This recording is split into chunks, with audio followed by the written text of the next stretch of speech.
Hi ನಮಸ್ತೆ ಎಲ್ರಿಗೂ. ಎಲ್ಲರೂ ಹೇಗಿದ್ದೀರಾ? ಎಲ್ಲರೂ ಚೆನ್ನಾಗಿದ್ದೀರಾ ಅಂದ್ಕೊಂಡಿದ್ದೀವಿ. ನಾವು ಕೂಡ ಚೆನ್ನಾಗಿದ್ದೀವಿ.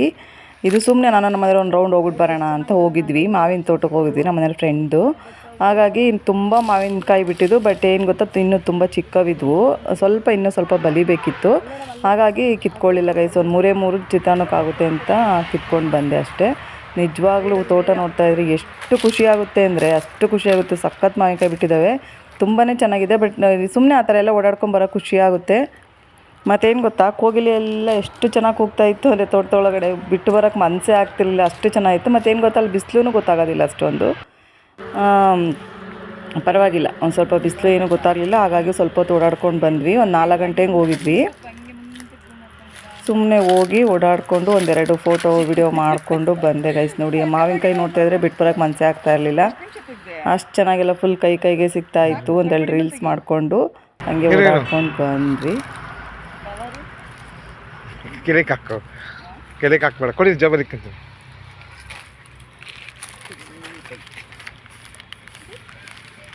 ಓಡ್ತಾ ಇತ್ತು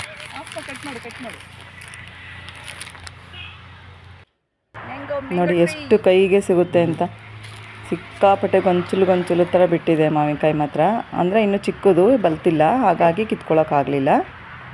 ಇನ್ನೊಂದು ದಿನ ಹೋದಾಗ ಉಪ್ಪಿನಕಾಯಿಗೆಲ್ಲ ಕಿತ್ಕೊಂಡು ಬರೋಣ ಅಂದ್ಕೊಂಡಿದ್ದೀನಿ. ಸುಮ್ಮನೆ ಹಂಗೆ ಹಿಡ್ಕೊಂಡು ಸುಮ್ಮನೆ ರೀಲ್ಸ್ ಥರ ಮಾಡಿದೆ. ಬಟ್ ಅದೇನು ಅಷ್ಟು ಚೆನ್ನಾಗಿ ಬಂದಿಲ್ಲ. ಸುಮ್ಮನೆ ಮಾಡಿದ್ವಿ ನೋಡೋಣ ಅಂತ. ನೋಡಿ, ಇಷ್ಟು ಮ್ಯಾಂಗೋ ಕಿತ್ಕೊಂಡಿದ್ದೀನಿ ಸಾಕು ಚಿತ್ರಾನ್ನಕ್ಕೆ. ಜಸ್ಟು ನೋಡಿ ಹೆಂಗಿದೆ ಅಂತ. ಗೊಂಚಲು ಬಿಟ್ಟಿದ್ದಾವೆ. ಸಖತ್ತಾಗಿದ್ದಾವಲ್ಲ ನೋಡಿ, ಎಷ್ಟು ಗೊಂಚಲು ಥರ. ಅಂದರೆ ತುಂಬಾ ಕೆಳಗಡೆ ಬಿಟ್ಟಿದೆ. ದೊಡ್ಡ ಮರನೇ ಇದು, ಬಟ್ ತುಂಬ ಕೆಳಗಿದೆ. ಹಾಗಾಗಿ ತುಂಬಾ ಖುಷಿಯಾಗುತ್ತೆ ನೋಡೋಕ್ಕೂ, ಮತ್ತು ತುಂಬ ಚೆನ್ನಾಗಿದೆ. ಹೋದ್ಸರಿ ಒಂದು ಇಯರ್ ಆಯಿತು ನಾನು ಈ ತೋಟಕ್ಕೆ ಹೋಗಿ. ಹೋದ್ಸರಿ ವೀಡಿಯೋದಲ್ಲೂ ತೋರಿಸಿದ್ದೀನಿ ನೋಡಿ ಗೈಸ್, ಎಷ್ಟು ಚೆನ್ನಾಗಿದೆ ನೋಡಿ ನೀವೇ. ಎಷ್ಟು ಗೊಂಚಲು ಅಂದರೆ ಸ್ವಲ್ಪ ಹುಳಿ ಇರುತ್ತೆ ಇದು. ನೋಡಿ, ಸುಮ್ಮನೆ ಹಂಗೆ ರೀಲ್ಸ್ ಮಾಡ್ಕೊಳ್ಳೋಣ ಅಂತ ಮಾಡ್ಕೊಂಡೆ. ಮಾವಿನಕಾಯಿ ನೋಡಿ ಎಷ್ಟು ಚೆನ್ನಾಗಿ, ಎಲ್ಲಿ ಕೊಂಬೆನೇ ಬಿದ್ದೋಗ್ಬಿಡುತ್ತೇನೋ ಅಷ್ಟು ತೂಕ ಇದೆ. ಒಂದು ಇದರಲ್ಲಿ ಹೆಂಗೆ ತೂಗಾಡ್ತಾ ಇದೆ ನೋಡಿ ಕೊಂಬೆ, ಅಷ್ಟು ಚೆನ್ನಾಗಿತ್ತು.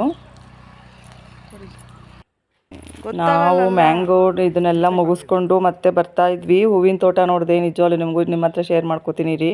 ಎಷ್ಟು ಚೆನ್ನಾಗಿತ್ತು ಅಂದರೆ ನೋಡೋದಕ್ಕೆ ಅಷ್ಟು ಖುಷಿ ಆಗ್ತಾಯಿತ್ತು. ಅಷ್ಟು ಚೆನ್ನಾಗಿದೆ ಹೂವು ನಿಜವಾಗ್ಲೂ.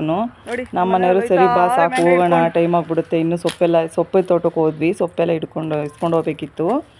ಹಾಗಾಗಿ ಬಾ ಹೋಗೋಣ ಅಂದರು. ಮತ್ತು ಒಂದು ಮೂರು ಮಾವಿನಕಾಯಿ ಕಿತ್ಕೊಂಡು ನಾವು ಹೊರಟ್ವಿ. ಅಲ್ಲಿ ಹೋಗೋದಕ್ಕೂ ಮನಸ್ಸೇ ಇಲ್ಲ, ಬಿಟ್ಟು ಹೋಗೋದಕ್ಕೂ. ಸುಮ್ಮನೆ ಕುತ್ಕೊಂಬಿಡೋಣಪ್ಪ ಅನಿಸ್ತು. ಅಷ್ಟು ಈ ಬೇಸಿಗೆಗೂ ಅದಕ್ಕೂ ತುಂಬಾ ಬಿಸಿಲಿತ್ತಲ್ವ, ಹಾಗಾಗಿ ಸ್ವಲ್ಪ ತಣ್ಣಗನ ಆಗ್ತಾ ಇತ್ತು ಅಂದ್ಬಿಟ್ಟು ಒಂದು ಸ್ವಲ್ಪ ಹೊತ್ತು ಕಾಲ ಕಳೆದ್ಬಿಟ್ಟು ಹೊರಟ್ವಿ. ನಿಜವಾಗ್ಲೂ ಎಷ್ಟು ಚೆನ್ನಾಗಿದೆ ಅಂದರೆ ನೋಡೋಕ್ಕೂ ಒಂಥರ ಖುಷಿ ಅನಿಸುತ್ತೆ ಮಾವಿನಕಾಯಿ ಬಿಟ್ಟಿರೋದು ನೋಡಿದಾಗ.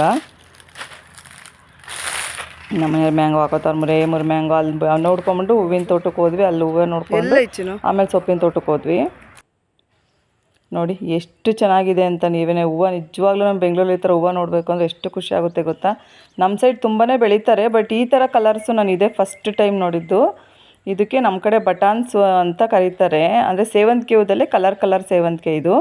ಎಷ್ಟು ಚೆನ್ನಾಗಿದೆ. ಬೇರೆ ಯೆಲ್ಲೋ ಕಲರ್ ಸೇವಂತಿಗೆ ತುಂಬ ಸರಿ ನೋಡಿದ್ದೀನಿ, ಮತ್ತು ವಿಡಿಯೋ ಸಿಕ್ಕಾಪಟ್ಟೆ ಮಾಡಿದ್ದೀನಿ ಅದು. ಬಟ್ ಈ ಥರ ಕಲರ್ ಇದೆ ಫಸ್ಟ್ ಟೈಮ್ ನೋಡಿದ್ದು. ಬೆಳೀತಾರೆ ಹಳ್ಳಿಗಳ ಕಡೆ, ಬಟ್ ನೋಡಿರಲಿಲ್ಲ ನಾವು. ನೋಡಿ ಗಾಯ್ಸ್, ಏನು ಸಕ್ಕತ್ತಾಗಿದೆ ಹೂವು ಅಂತ. ಬಟಾನ್ಸ್ ಅಂತಾರೆ ನಮ್ಮ ಕಡೆ ಇದಕ್ಕೆ. ನೋಡಿ, ಬ್ಲೂ ಮತ್ತು ರೆಡ್ ಇದೆ. ನಿಜವಾಗ್ಲೂ ಸಖತ್ತು ಖುಷಿ ಆಯಿತು ನನಗಂತೂ ನೋಡೋದಕ್ಕೆ ಹೂವು. ಬೆಂಗಳೂರಲ್ಲಿ ಈ ಥರ ಕಲರ್ ಹೂವು ಬೆಳೀತಾರೆ ಅಂದರೆ ಒಂಥರ ಖುಷಿನೇ ಆಗುತ್ತೆ. ನೋಡಿ, ಎಷ್ಟು ನೋಡಿದ್ರೂ ಅಷ್ಟೇ ಸಕ್ಕತ್ತಾಗಿದೆ ಕಲರ್. ಇನ್ನೊಂದು ಕಲರ್ ಇದೆ ಅಲ್ಲಿ ಮಧ್ಯದಲ್ಲಿ ನೋಡಿ, ಅಲ್ಲಿ ಒಂಥರ ಮೆರೂನ್ ಕಲರು. ಏನು ಚೆನ್ನಾಗಿದೆ ನೋಡಿ. ನಿಜವಾಗ್ಲೂ ಸಖತ್ ಖುಷಿ ಆಗುತ್ತೆ ಈ ಥರದ್ದು ನೋಡಬೇಕು ಅಂದ್ರೇ. ಅಪರೂಪ ನಮ್ಮ ಬೆಂಗಳೂರಲ್ಲಿ ಈ ಥರ ಎಲ್ಲ ಹೂವು. ನಾನು ನಮ್ಮ ಮನೆಯವರು ಸುಮ್ಮನೆ ಒಂದು ರೌಂಡ್ ಹೋಗ್ಬಿಟ್ಟು ಬರೋಣ ಅಂತ ಬಂದಿದ್ವಿ.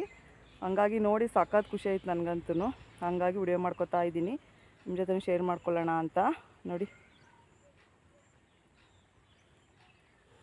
ನಮ್ಮ ಮನೆಯವ್ರಿಗೆ ಯಾವಾಗಲೂ ರಜೆ ಇದ್ದು ಫ್ರೀ ಇದ್ದಾಗ ಈ ಥರ ಎಲ್ಲ ಹೋಗ್ತಾ ಇರ್ತೀವಿ ಓಡಾಡ್ಕೊಂಬರೋದಕ್ಕೆ ಅಂತ.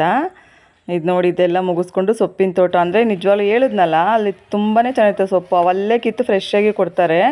ಅವರು ಹಾರ್ವೆಸ್ಟ್ ಮಾಡ್ತಾಯಿದ್ರು ಸೊಪ್ಪು. ಹಾಗಾಗಿ ಹೋದ್ವಿ ನಾವು. ಈ ಕಡೆ ಪಕ್ಕದಲ್ಲಿ ಇನ್ನೂ ಬೀನ್ಸು ಮತ್ತು ಸೌತೆಕಾಯಿ ಹಾಕಿದ್ದಾರೆ. ನೋಡಿ ಎಷ್ಟು ಚೆನ್ನಾಗಿದೆ ಅಂತ ಸೊಪ್ಪು. ಮತ್ತು ಏನು ಗೊತ್ತಾ, ಅವರು ಜಾಸ್ತಿನೇ ಗೊಬ್ಬರ ಅದೆಲ್ಲ ಜಾಸ್ತಿ ಹಾಕಲ್ಲ.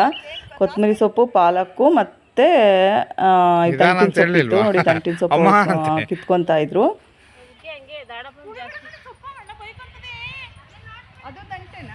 ನಾನು ಅದರಲ್ಲಿ ಒಂದು ದಂಟು ಮತ್ತು ಒಂದು ಪಾಲಕ್ ತೊಗೊಂಡು ಬಂದೆ.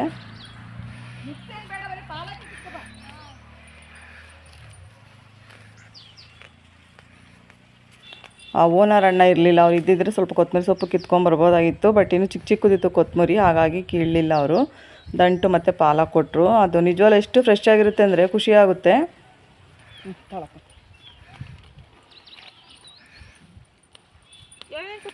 ಅದೇ ಇದು 2 ಪಾಲಕ್, ಇದು 2 ಕೊಟ್ಟಿಲ್ವಾ?